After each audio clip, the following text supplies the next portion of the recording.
All right, so thanks for joining everybody. We're going to go ahead and get started. Uh, this is the second of our passwordless focused OIE webinars. Our first one was actually the very first of these OIE meetups that we did back last year. And the first one kind of went through the benefits of going passwordless and dug into some of the technical specifications of FastPass, et cetera. If you missed that first one, you can find it on the Okta YouTube channel under the OIE playlist, and I'll have those links posted in the chat window here in just a few minutes. But today's session is going to focus a bit more on the practical aspects of actually implementing passwordless use cases in OIE. So today we're going to offer some examples and tips and strategies that you can hopefully find useful in actually rolling out passwordless authentication to your users. My name is Brent Arrington. I'm a member of the product acceleration team here at Okta. I'm focused primarily on OIE, and I'm happy to be joined today by my colleague Dimitri Volkmann. As always, he's from our product marketing team, also focusing on OIE. We'll be leading today's presentation. And also we're joined today by several other members of the product acceleration team. They're the real brains of the operation. They're going to be monitoring the Q&A on the Zoom session here today. So just a logistical note, as we're going through the content today, if you have questions, please input those into the Q&A in Zoom, and my colleagues will be monitoring those and answering them as we go along. We will also be publishing a transcript of the Q&A to the Okta Identity Engine / Office Hours discussion group on the Okta community site. A link for that is going to be coming here shortly in the chat window as well, so keep an eye out for that. Before we dive in, the ubiquitous safe harbor statement. So today's presentation may contain some forward-looking statements, so please keep that in mind. And as we get started, just a quick look at our agenda. So we're going to start off with just a quick introduction of OIE and passwordless authentication. We're going to go through a demo to go through some scenarios for implementing and rolling out passwordless use cases to your end users. We'll then take a look at some OIE fundamentals and look at the process of upgrading to OIE, and then we'll review some helpful resources for you for both OIE in general as well as the upgrade process. So with that, I'm going to turn it over to my colleague Dimitri to take us through a quick introduction. Dimitri, take it away. Yeah, thank you, Brent, and welcome everybody to this webinar meetup. So if you've been to our series, we are going to be doing things a little bit differently today. So I'm going to do a very quick introduction on OIE, and I can actually see that in the poll that most of you are already using Identity Engine. If you are not, if you're on Classic, after the demo, we will actually come back to a little more details on how to, what are the new concepts in OIE and how to migrate. But this time we decided to put the demo a little more up front. So follow the flow, and we will come back to more details if you're Classic customers. So if we move on to the next slide, that's a very brief introduction on why you should upgrade to OIE.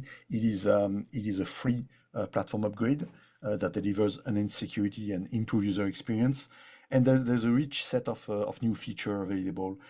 We are not going to cover all of them in this webinar, but you have a kind of some of the example, and they really fall into three major buckets. The passwordless experience, which we're going to be looking into a lot of details. Capabilities that allows you to get on a journey to zero trust. And we've also improved a number of things in terms of the flexibility and the scalability of the platform, both for the administrators and for the end users as well. So some of these major features, the policy framework is completely new. You will see that during the demo. We've added things like obviously passwordless. We're going to discuss with better flexible account recovery. The device context, what you can learn from the device before allowing authentication, is much more sophisticated in OIE. The last thing I want to mention in this on this slide is that OIE is also a foundation for improvement of the products. So you will see new features like a desktop MFA and also some of the capability in our privilege access solution that are really depending on OIE. So it is really time to upgrade. So let's drill down a little more into passwordless. So what is unlocking passwordless? If we look at what we have in Classic, You're obviously all familiar or were familiar if you're already on OIE with the sign-on. And the sign-on on the authentication side, you can see that password is really at the forefront of the authentication capability. Now in OIE, and click please, Brent, and Brent's going to show you that in much more details. All end users first go through a global session policy, and this global session policy, you can see on the bottom in the red box, allows you to actually hand over to the authentication level policy, so to the application level policy. So this is how you will be able to unlock passwordless. Now you can still have scenarios where passwords is enforced. You can still have the option. You can also still use factor sequencing if you've been using that in the past. But the opening, if you want, in OIE is the global session policy here, and we're going to see a lot of more details. Now, if you move away from passwords where you have to replace that by something else, obviously, this slide is really straight up from the documentation. So you have kind of a classification of the different authenticators, and you have the authenticators, the factor types, and the characteristics. I will come back a little bit more into this new vocabulary for you classic user after the demo, but you see kind of the hierarchy from a low entrance to a high entrance. So that's the complete view of the different alternatives to passwords. Now, if we move on to the next slide, let me just get a little more specific on the most common options that we see being used in OIE. And we really see three different types of approaches. So one approach is to go with a one-time passcode. So one-time passcode are usually implemented with a possession factor type. So it's a single factor here that requires user presence. And the authentication techniques that are the most common here are SMS and voice, email magic link. And we also see more and more users actually using messaging apps. There are ways to do that using our inline hook, where you can actually send the one-time code through a messaging app. You have to do a little bit of programming, but you can do that also today. The second way to do it is use Okta authenticators. So we are going to go much more into details, but we have Okta Verify that you're probably familiar with, or you should obviously be familiar with, and the new variant, which is FastPass. It offers multiple factor types, possession inherence, and to some extent knowledge or secret, because there's a cryptographic secret element that we will see in the demo. And it obviously requires user presence. It's bound to the device. It can also leverage the trusted platform module or the hardware specific security module in your device. And it offers phishing resistance. And finally, sticking to standards, FIDO2 authenticators or WebAuthn are also becoming more and more common as they provide a possession and inherence factor time. So inherence being obviously biometrics. In these cases, the options are usually platform authentication and security keys. So if we click one more time, Brent, we're going to be talking about those three ones in this webinar today during the demos. So you're going to see practically how we can implement that in the product. So enough of slideware up front here. I'm going to hand it over back to Brent, and we're going to see the practicality of those scenarios. And I will come back a little later to talk about some of the fundamentals in a way. All right, thanks, Dimitri. So one more slide of slideware before we before we dive into the demo. Before we get into this, just a quick checklist for administrators as you think about planning to roll out passwordless use cases. So the first thing to know is that there are valid use cases for passwords. So you don't necessarily have to eliminate passwords for every single user of every single type. There are some valid cases out there, whether it be system account type things, or maybe user populations who are unable to use other options, for example. And passwords, if they are maintained properly, if they have proper hygiene, can be effective authenticators. But what we're going to show you here today is how you can implement passwordless strategies in a somewhat segmented way so that you can target those users who really would benefit from not using a password, and in some cases not even having passwords. So the first thing we're going to do, or the first thing you're going to want to do, is remove the password requirement from the global session policy. Now, Dimitri touched on this in some of the changes between Classic and OIE, and we'll look at this in just a second in more detail. But there's one key option you want to make sure that you set in your global session policy to enable all of this. We also want to make sure that if we're going to be implementing passwordless strategies, we want to enable the enrollment of some inherence factors. And in this case, For Okta, that means FastPass or FIDO2 WebAuthn. The reason for that is if you're removing password as an option for certain authentication flows, you're effectively moving one of the three factor types. So knowledge, inheritance, and possession. You're essentially removing the knowledge factor type, unless you're using security question, which I know no one on this call is using for authentication. So if you remove the one, you need to make sure that for true MFA, you have not just two authenticators available, but two categories, two authenticator types. So you want to have your not only multiple possession factors available for users to enroll in, but also some inheritance factors so that they can satisfy a true MFA policy. It's also a good idea, particularly if you want to try and roll some of this out in stages, to conduct an enrollment campaign around particular types of authenticators, like the inheritance authenticators, for example. So we'll look at an example of this during the demo. But part of this can be just general messaging, so evangelizing the benefits of going passwordless and publishing some instructions around how to enroll in your preferred authenticator types, whether it be FastPass or WebAuthn, FIDO2.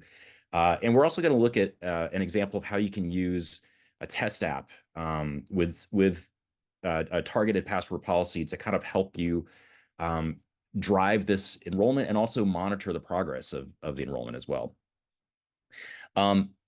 Also, sorry, let me move this out of the way so I can see. So before you actually start enforcing any authentication policies, you want to make sure that you start with apps that are maybe somewhat sensitive, but not as frequently used. So start slow, essentially. So start with the apps where you get the most benefit from going passwordless from a security standpoint, but maybe the smallest amount of potential thrashing from end users due to the change in flows and policies.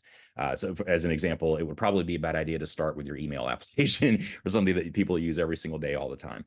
And finally, start by enrolling or editing your enrollment policies to make password optional, or in some cases even disabled. So once you've got to the point where you've got users enrolled in alternate authenticators, you've got your policies, your authentication policies updated to start requiring some password flows, you can at that point start looking at editing your actual enrollment policies to create users where passwords are not required, or in some cases not even allowed.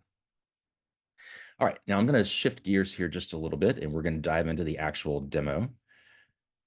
Let me, 1 second here. Let me switch over here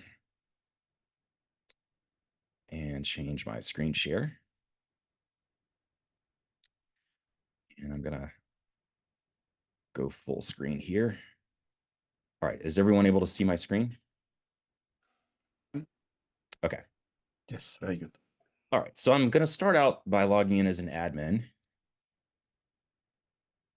And I'm going to start with the global session policy. So the first thing that you're going to need to make sure that you have in place before you can really start implementing passwordless flows is to check your global session policies. And for those of you who have migrated from Classic or are going to be migrating from Classic, this is particularly important for you guys because all of your sign-in policies are going to migrate over with this selection here. So if we look at this policy, they're going to look like this, where established user session with password is selected. So specifically, it's calling out a password to establish the user session. You want to make sure that you've set all of your relevant global session policies to this first option, where you're allowing any factor that's used for the authentication policy, the app level policy requirements, to also be allowable to establish the session. So in effect, we're not explicitly calling out password here. We're going to defer to whatever the specific requirements are at the app level, and whatever suffices for the app level will also suffice to establish the initial session in Okta. So that's the first thing.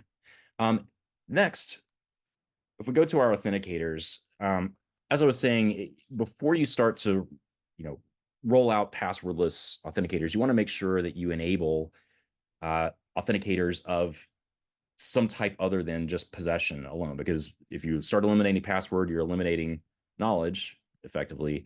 So you want to have knowledge, or excuse me, you want to have possession as well as biometric or inherence available. So you want to make sure that you enable whether it's Okta Verify with FastPass or FIDO2 WebAuthn. If we look at those two options, let's start with the FIDO2 WebAuthn.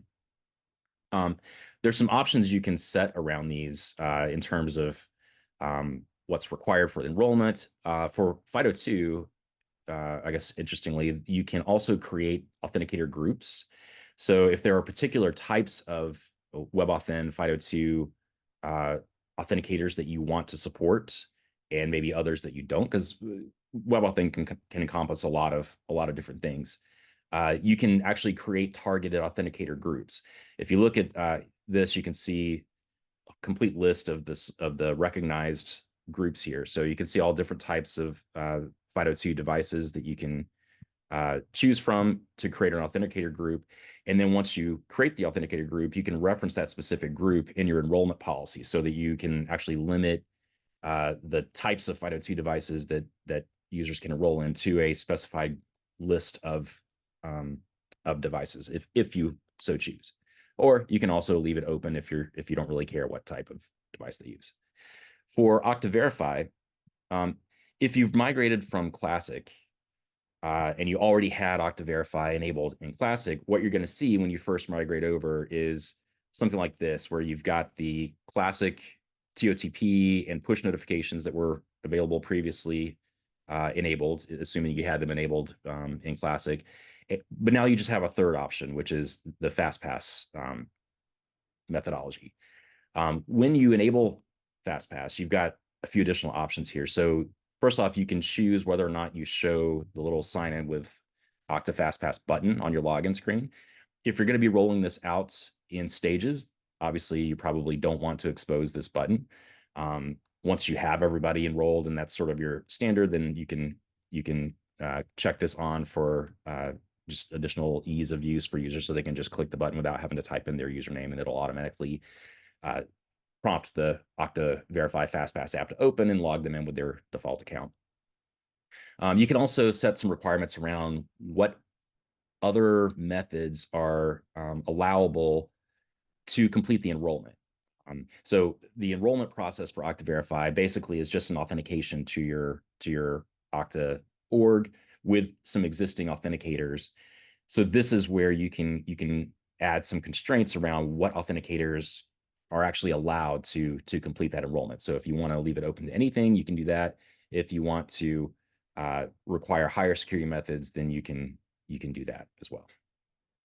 And then some of these other options are actually similar from Classic as well for the push notification with biometrics enabled. So you can choose whether the user verification is preferred, required, or required with biometrics only.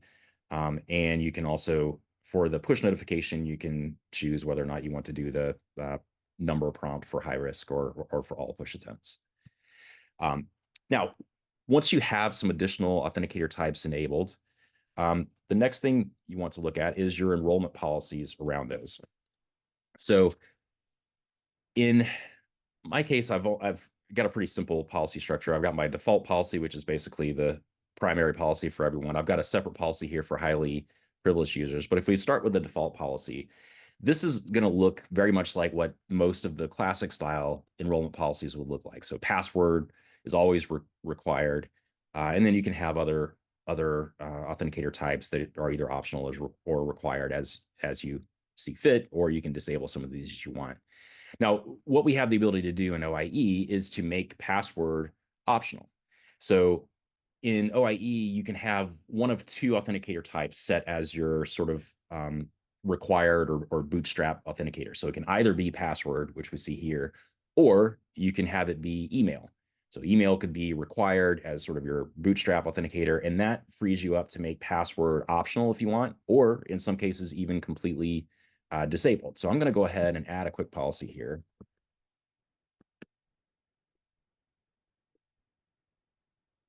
And I'm going to assign this to my passwordless users group.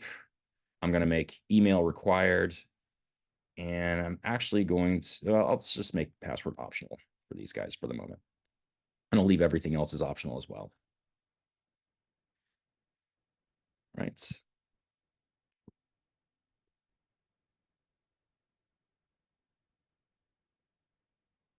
All right.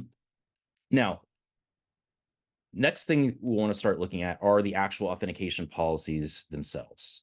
So we've got our additional authenticators enabled. We've got our enrollment policies set up.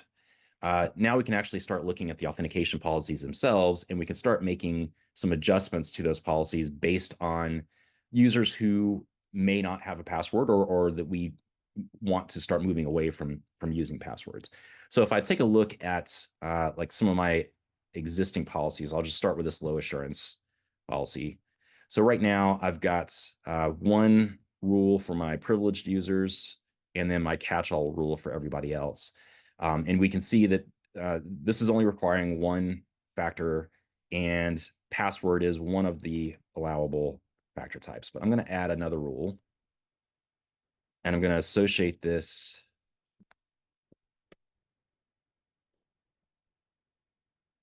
I'm going to associate this to my passwordless users group.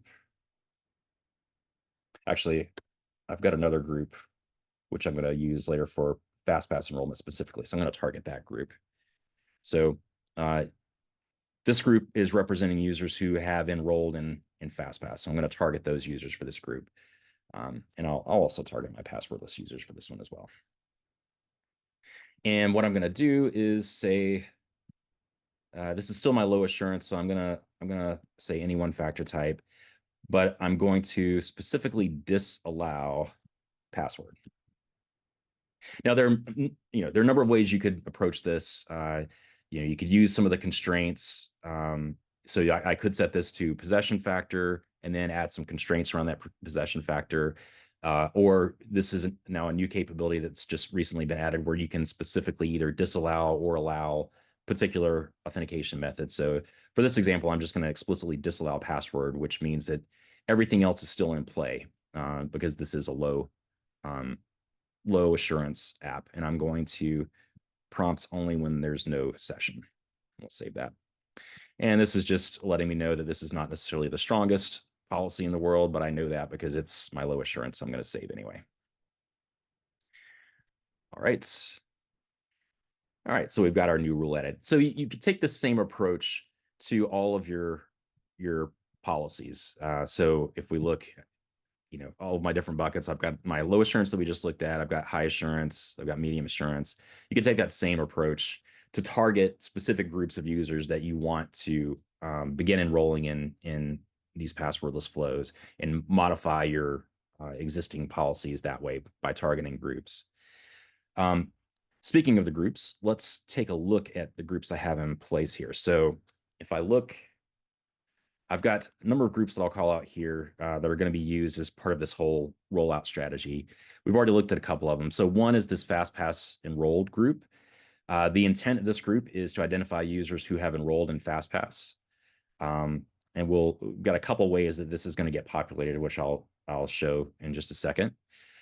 We've also got a group called FastPass Enrollment Campaign. So this is going to be the group of users that have not necessarily enrolled in FastPass yet, but these are the users that I want to target to enroll. So these are the people that I'm going to be, messaging with, instructions on how to install and set up and enroll FastPass, and I'm trying to get them to get enrolled. And then I've got a passwordless users group. This is intended for users where the password enrollment is completely disabled. So these would be accounts where, not only are we going to enable them to log in passwordless, but we're actually not even going to allow these users to have a password at all.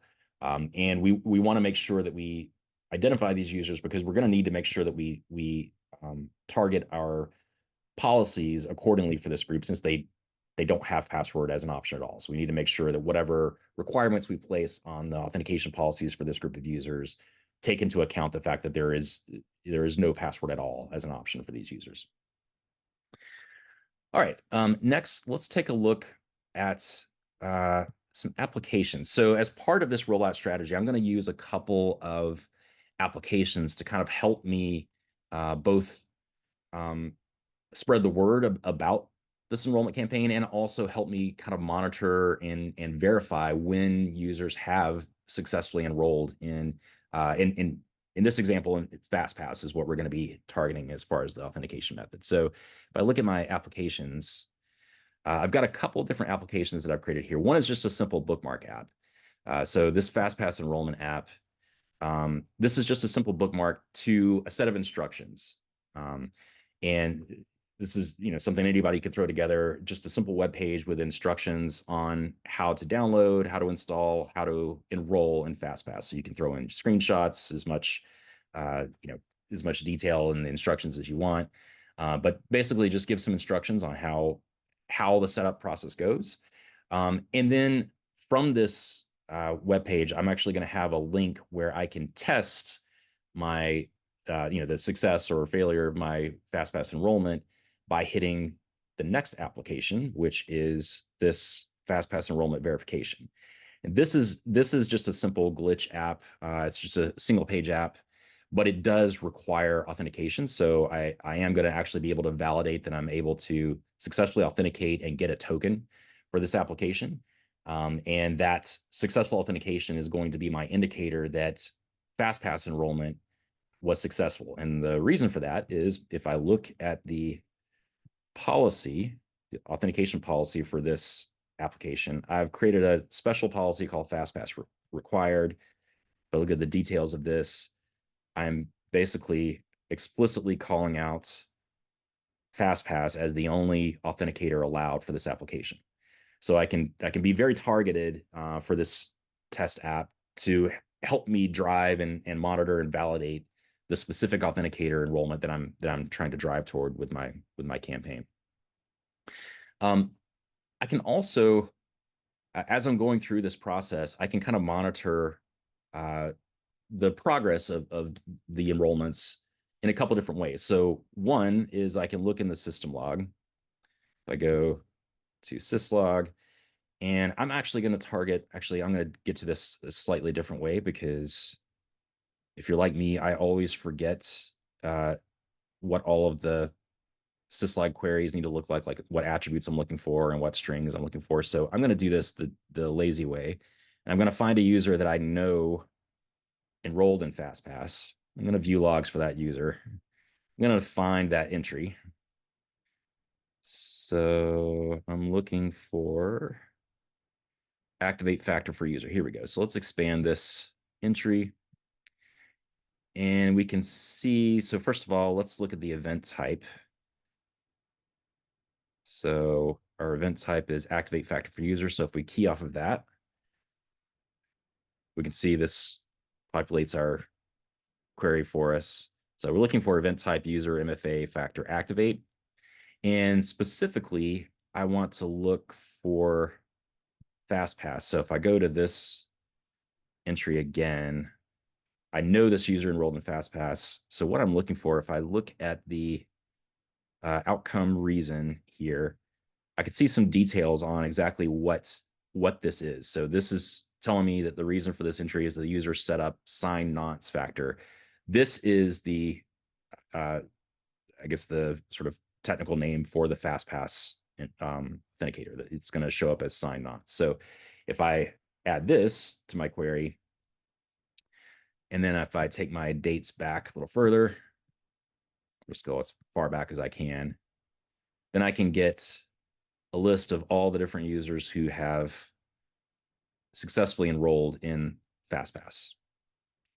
I can also, if I use the application, the FastPass verification application that I talked about earlier, I can actually also use the application usage report and key off of my FastPass enrollment verification app and request a report of that. And then, again, I can adjust my dates here, but essentially anyone who has successfully authenticated or to this application, by definition, must have enrolled in FastPass, because that's the only authenticator allowed to access this. So if you use that application approach to kind of help you roll this out, this is another way that you can kind of monitor and see who has successfully enrolled in the authenticator that you're targeting. And again, we're looking at FastPass in this example. You could take this exact same approach with WebAuthn if you wanted to as well. You would just switch out WebAuthn for FastPass. Finally, if you're into automation, you can also use workflows to kind of help you automate some of this. So what I've actually done is I've created a simple workflow. It's a little slow opening here. So I created a very simple workflow that is basically going to trigger off of the MFA factor activated event. And I'm specifically looking at the, where are we here? Here we go. Under the event details, I'm looking at the outcome reason. And I'm going to continue this workflow if the reason is equal to user setup sign on. So I'm basically mirroring what I did for the syslog query. So I'm keying off of that field and this event type. And if that's true, then I'm going to add the user to this group. This group is my FastPass enrolled group. So that's the group that indicates that the user has successfully enrolled in FastPass. So with that, let me actually switch gears a little bit. I'm going to shift over. Well, let me first show you. We've got a couple of users that we're going to have available to test with. So we've got a few users here. These top few users have not enrolled in FastPass yet. So I'm going to use some of these as my guinea pig. They do have other authenticators. So these are not brand new users. They're existing users with existing authenticators. But I'm going to add them to my enrollment campaign. So if I go back to my groups, a couple of them are already there. I'll add Robert Smith as well.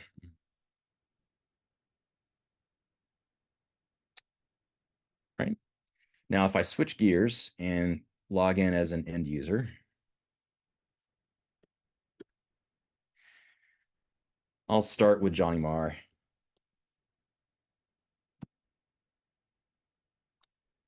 He's already got a password. This because he is an existing user who's been able to log in previously. We're just going to try to get him to enroll in something other than FastPass. Now, what you see here is this obnoxious green screen. This is my enrollment app. You can tell I was definitely never a graphical designer. This is just a simple static glitch app that I threw up for my instructions. If this were an actual emergency, this would be where you would have your instructions complete with pretty screenshots and et cetera on how to install and enroll in FastPass.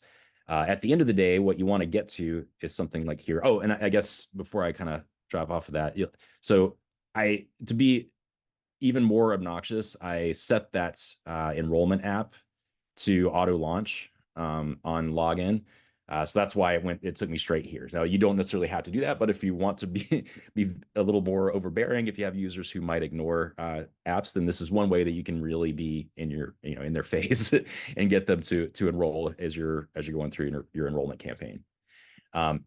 So at the end of the day, what I want to get to here is this test. So I want to click here. This is going to launch my second application, which is the actual verification app. This is the one that's the single page app that is requiring a token. And it's the one that has the policy that is enabling only FastPass as an acceptable authenticator. But before I'm able to authenticate to this, I do need to actually enroll in FastPass for this user. So what I'm going to do, and I would know this as this user if I had read the instructions, which would be on this page if I weren't lazy. I'm going to open Okta Verify, and I'm going to add another account. If I were brand new to Okta Verify, if I were installing this for the first time, rather than seeing a list of existing accounts here, I would just see a big green button that says Get Started. But in my case, I'm going to say use another account, and from this point on, the flow is the same. So I'm going to put in my Okta URL. Oops. And this can be, if you're pushing this out, if you're pushing out the Okta Verify application for your desktops, you can pre-populate, you can configure this to pre-populate with your Okta URL as well. I'll just type this in manually. Now, this is going to open up my default browser. It's going to ask me to authenticate.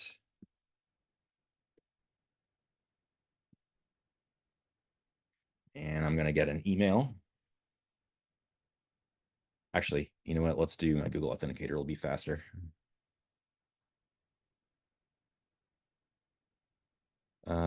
Johnny Marr. So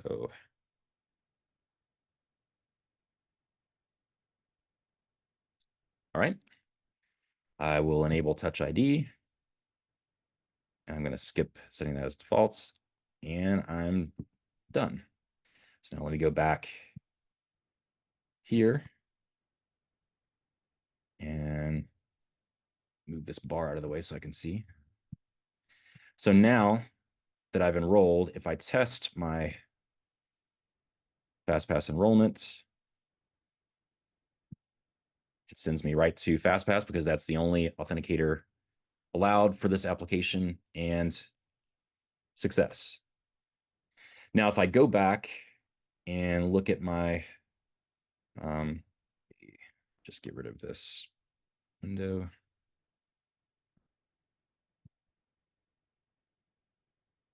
If I go back and look at my user here, this was Johnny Marr, I can see that this user has enrolled in FastPass, and I know that because the user now has a registered device. So the enrollment in FastPass automatically registers the device in your Okta tenant. So if you have users with registered devices, that is an indicator that that user has in fact enrolled in FastPass on this device. If I look at the logs for this user, I can see let's see, here we go. Activate factor for user. So here's my entry. So I've activated an MFA factor, signed nonce. If I were to go to my syslog, like if I were to do the same general query that's looking for that event type and that outcome reason, this user would show up there as well. And if I look at the group memberships, if I go back to that user, I can see that that user was automatically added to my FastPass enrolled group by the workflow that I showed you earlier. So if I have policies that are tied to this FastPass enrolled group, which I do, this user would now be subject to those new policies. And that is it for the demo. I'm going to turn it back over to Dimitri to walk us through some OIE fundamentals and some info on upgrading to OIE if you've not already. Thanks, Brent. Yes, so for those of you who have not yet done their upgrade to OIE, I want to walk you through a few key elements here. So on the first slide, next please, Brent. There are a few concepts or fundamentals, I would say, that are important for you to learn about. We're not going to go into all the detail of these. Plenty of these concepts or fundamentals have been covered in previous sessions, and we will point you to our YouTube playlist. But fundamentally, you need to look into authenticators, authentication method, and factor type. I'm going to touch a tiny little bit on that. The new policy framework, you have seen some of it, and I'm going to show you rapidly a kind of the architecture of the policy, and that really leads you into getting what we call an assurance level thinking or implementing assurance level models, and I'll give you a very brief example there. Finally, and I will not cover that, but we've done a complete webinar on that topic around device context. As I mentioned early in the introduction, you have the ability to capture a lot of information from devices and tie authentication to devices and control those devices with OIE. So on the next slide is really some vocabulary. I don't necessarily want to put too much time on that, but you heard that we now talk about authenticators. Authenticators are things that you use to authenticate, and authenticators have authentication method. An authenticator can have one or several authentication methods. So password is obviously an authenticator is one authentication method, and authenticators have those authentication methods have factor types. So password is knowledge, obviously, and we've seen plenty of other examples. Obviously, the most interesting authenticators are usually the ones that are application types, so like Okta Verify that we've seen that can combine multiple factor types. So get used to this vocabulary. This is also a kind of a standard vocabulary in the industry recommended by NIST, but you will see it prevalent everywhere in OIE. Now, let's talk about the authentication framework. So you've seen on the next slide, you've seen that, click please. You've seen that everything starts with the global session policy where you can actually create 3 potential routes, delegating to the application level, what we've seen into the demo, still enforcing password should you want to do that. And if you have been using factor sequencing, you can keep on using it in OIE. If you have not, you don't need to learn about it. Then I get you into the application context, so the application level policy. So the application level policy will have a certain assurance level that we can actually specify. And you have seen that the approach we've taken is very abstract here. You don't specify the authenticator, but you specify the outcome. So you said, I want 1 factor type, I want 2 factor type, I want a password plus possession. So you have a number of options here. And then OIE will figure out automatically which authenticators or authentication method can be prompted. And you can assign this to different apps. So the most important thing is that you can actually create those buckets of apps and assign them specific authentication policy. Now, if we click on, obviously, you can use user criterias. So you can apply a global session policy to all users or have some exclusions. And at the level of the application context or application policy, you can obviously assign those policy to groups or to list of users. And finally, as I mentioned, one more click, you have I would say the classic policy context criteria that you're probably already all familiar with, a network zone, IDP provider. But on the bottom side, the device context is really the area you want to look at, which is really new and much more sophisticated in OIE. So moving on the next slide, how do you put all this together? And this is just a simple example that we give you here. Obviously, you will have to decide for your specific organization if you need 3 buckets, 2 buckets, or even more buckets. But a pretty common way to do it is to create actually 3 buckets, so low insurance, medium insurance, high assurance. You've seen actually some of that in Brent's application. For the low assurance, it will be like applications that don't really have anything confidential or really important. So the dashboard or the lunch selection. For the medium assurance, you will actually consider more collaboration or basic business apps. And for some specific application like financial applications, intellectual property related, you might want the highest assurance. How do you organize that at the next level where you will define the different user population? Oh, no, we're still there. Sorry, the different user population. Then you might have a layer of constraint for the different devices. For low assurance, you pretty much don't care which device is accessing, but for medium, you might want to use a registered device. And for high assurance, you actually might want to enforce not only registered, but also manage. And by register, we really mean an application that has been using Okta Verify. And then next layer, because before we figure out no, we still say on the previous slide, Brent. I know you're eager for me to finish. Next layer is we really decide what requirements we want from an assurance level. So for low assurance, you will pretty much require any factor type. For medium, you would require usually a possession and knowledge. And for high assurance, you would require inherence and either possession or knowledge. And actually, from a configuration standpoint, you pretty much stay at this level, and OIE will automatically calculate, depending on the authenticators that you have created in your org, which authentication method will be prompted for the end user. For low assurance in this model, it will be either a password or an OTP. For medium assurance, it will be a password and an OTP. And for high assurance, it would be either a WebAuthn or a FastPass, which is Okta Verify with biometric. So again, this is just a guideline for you to think about in terms of assurance level and create your own model and then implement it in OIE.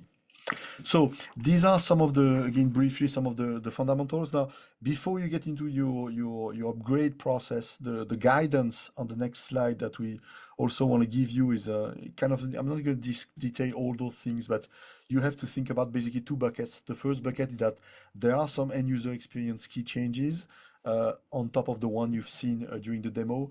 But there's a few things here that you need to be aware of, and probably let your end users be aware of during some campaigns. Things like the last MFA factor setting that you can do. The potential factors for the prompt for recovery is a little bit different as well. And finally, it's always, I would say, always the case when you do an upgrade. If you have done some customization, so this is what the right side of the slide is about, your checklist here. Look at some of your customization. If you have customized the recovery flows, if you use the client level interface, because of the upgrade to the release, there might be some changes. So you have the list of the things to check for before you do your upgrade. Now, how you do your upgrade on the next slide, it's a self-service tooling that we've put in place here. And you basically, it's a very two-step process. You click on the self-service upgrade. So you either have a banner here if you're still on Classic, or you can access that from the dashboard using the OIE upgrade option on the dashboard sub-menu here. And it's a two-step process. So there's an eligibility and kind of a warning checks where Okta will actually scan your organization and tell you if there are blockers or if there are things that we recommend you check. And then you schedule your upgrade at a later time, and the upgrade will happen fairly quickly within the window that you select. So that's pretty much the kind of some of the fundamentals in the process. So same as for Passwordless, on the next slide, you will see a checklist on how to conduct your upgrade. So first, learn some of the fundamentals. I went very fast, so we have actually a complete webinar that goes much more into details. There's also a number of resources that Brent will paint through in a moment. Make a plan and actually write a test plan. We also provide a template for you to do that. We usually recommend that you take the approach of using preview in production and first upgrade preview. So if you do so, make sure that preview and production are in sync. I am pretty sure they are, but you never know. Then upgrade your preview org first. Look at the blockers if there are any. Understand the concept, decide go and no go, schedule the upgrade. Once the upgrade is complete, familiarize yourself with the new UI changes, especially from an admin standpoint. You've probably seen during the demo that a few things have moved around and have changed. So make sure you familiarize with yourself with that as an admin and execute a test plan. And once you've done all that for your preview org, obviously repeat for your production org, and go get implement Passwordless. So that's the brief overview of some of the fundamentals and the upgrade process I wanted to give to all of you who are still on Classic. And Brent is now going to walk you through the upgrade resources, and we'll conclude with any open questions that we might have. Yeah, so just to walk through some resources here, and apologies for the preemptive clicks earlier. I hear the word next, and I'm like Pavlov's dog. I get twitchy, but anyway, for all these resources that I'm about to talk through, there are links that I posted in the chat window for those of you who are watching this live. The first thing is our OIE upgrade hub. So this is, sorry, let me get these windows out of the way so I can see. So this is where you can find just an overview of OIE, links to knowledge base resources, links to the community sites that I referenced earlier, and links to our YouTube playlist are all here on this site. Our knowledge base hub has a little more detail about the actual upgrade itself. So eligibility tasks, like documentation around specific eligibility callouts, whether it's config changes or acknowledgement items, feature changes between Classic and OIE. And this is also where you can find that test plan template. I saw that there was a question about that earlier, but you can find that here as well. Our developer hub. So if you have custom development use cases in your tenant, this is the place you want to start with your developers. So this will go over all API changes, new OIE SDKs, sign-in widget information, developer resources, and developer test strategies. The community site that I referenced earlier. So this is where you can go to sign up for our one-on-one office hours sessions. So if you have additional questions either about the upgrade or about OIE itself after you've upgraded, feel free to register for one of these sessions, or 30 minutes one-on-one. for you to basically bring whatever questions you have. You can also post questions directly to this forum in the community site. And this is also the place you can go to get updates on events like these. We'll always post registration links for these webinars there. Also, the recordings, we'll post updates there when the recordings become available on our YouTube channel, and any other special events that we have. Speaking of our YouTube channel, this is the place to go for all of the recordings of these webinars. So not just this one, but all the previous webinars are there currently. Typically, they get uploaded in about a week after the live event. So you can look for this recording, hopefully to be up somewhere around next Friday or so.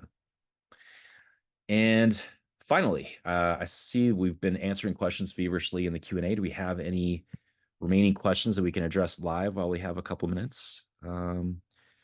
Let's see here. Yeah.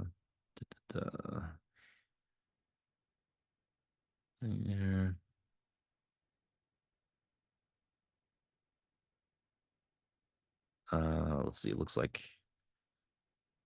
Dan and Andy are taking those first two. Let me kind of move down here. How can we adjust the authentication policy for Okta Authenticator? User tries to add an account from Okta to your desktop. Is it not found anything? I'm not quite sure. So how can we adjust the authentication policy for Okta Authenticator when a user tries to add an account to Okta Verify desktop if the authentication policy? Oh, so I think the question is asking about, is the question asking about what authenticators are allowed to complete the enrollment in Okta Verify? Am I understanding that correctly? I don't know who asked the question. At any rate, that authentication policy is driven by, I believe that's actually driven by your, I think it's driven by the Okta dashboard policy, whatever is operative for that. Somebody, I don't know, one of our colleagues on the call, if you can correct me on that. Yeah, you can enroll Okta Verify using those authenticators and the checklist, but if you needed to just check, just get Okta Verify onto the device, you can actually lower the, you can either enforce an authenticator that's higher value or at any of them. But if you have something that's a higher value, like for example, you have Okta Verify on your mobile device, you can force that to enroll the Okta Verify on the laptop, for example. There's a policy that you can set just to check for registration, and you can get that enrolled as a registered device. I'm not 100% sure what the use case is. If you want to have an authentication policy just to enroll Okta Verify, you certainly can do that. But it will still be enforced. The right authenticator or the assurance level would be applied for accessing any of the apps. So if there's something in addition to Okta Verify, for example, you can still enforce a higher level assurance. So not entirely. It's kind of like a loaded question. I don't know where exactly what the outcomes and scenario is. Probably. I see a couple of you guys are typing answers. Are there any that you guys want to just address live and save your fingers? Yeah.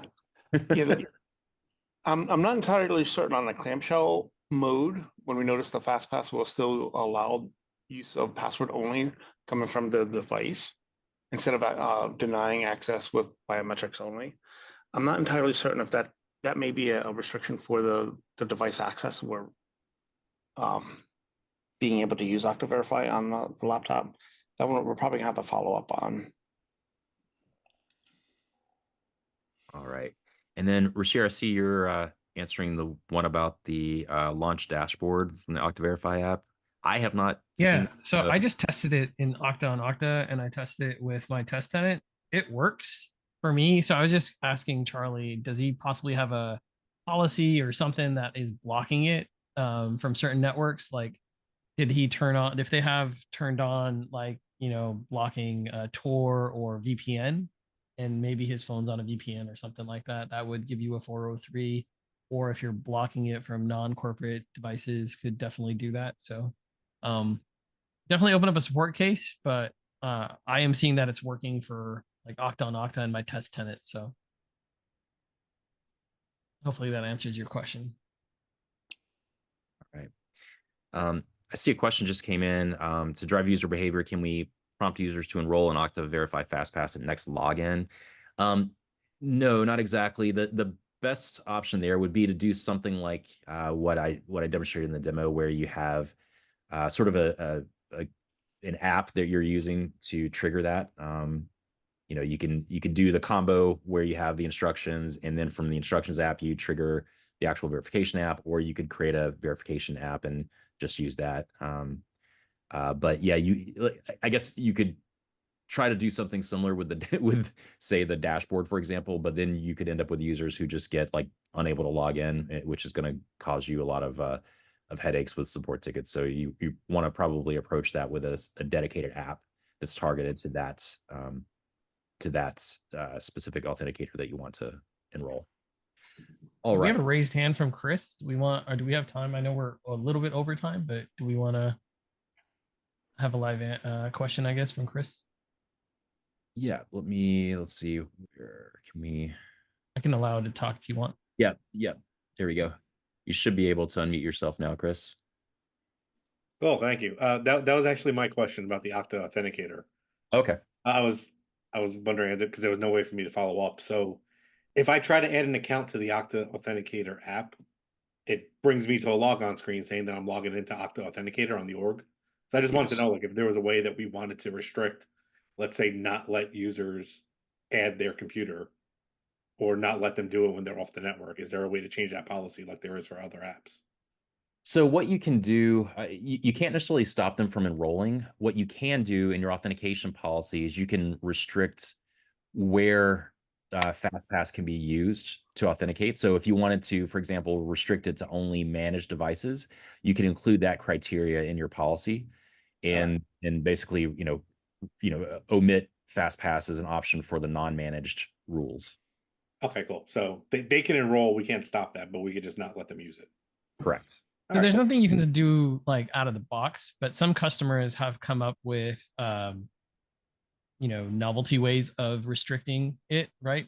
So you can use workflows to basically say, like, let's say you're provisioning out these laptops, right? And you're sending them with their serial number or whatever their computer name is, right? Yeah. And so you can set up a workflow. Again, this is all custom, this is not out of the box, but you can set up a custom workflow that says, okay, if the computer name does not match X, right? Whatever you guys have in terms of your company policy, Yeah. unenroll, right? Like go find who that user is, unenroll them. And so some customers have done that. They've created a custom workflow where they go in and they check. And then they also have a limit. So they only want 1 or 2 computers in there. If you have more than 2, then, it sends out a nasty gram to the end user. And then from there, they'll, the last 2 used devices are stayed, and then the other ones get unenrolled. So again, there's customizations you can use with workflows to do that, but there's nothing out of the box that would restrict it. All right, gotcha. Thank you very much. Yeah, no worries. All right, thanks for sharing. And with that, we are a little over on time. So I do, before everybody drops, I do want to call out the next one of meeting in this series is going to be next month on May 23rd. And this one's going to be an Ask Me Anything forum. So it'll be a little more open-ended, but we'll have the gang of experts here to answer any questions that you may have. So keep your calendars marked for that, and we'll be sending out notifications through the community side as well as potentially through your account teams as well. So be on the lookout for that. And with that, thanks again to everyone for joining. Thanks, Dimitri, as always. Rashir, Dan, Asha, Andy, thanks for helping out with the Q&A. And we look forward to seeing everybody again next time. Thanks, everyone. Thank you, everyone.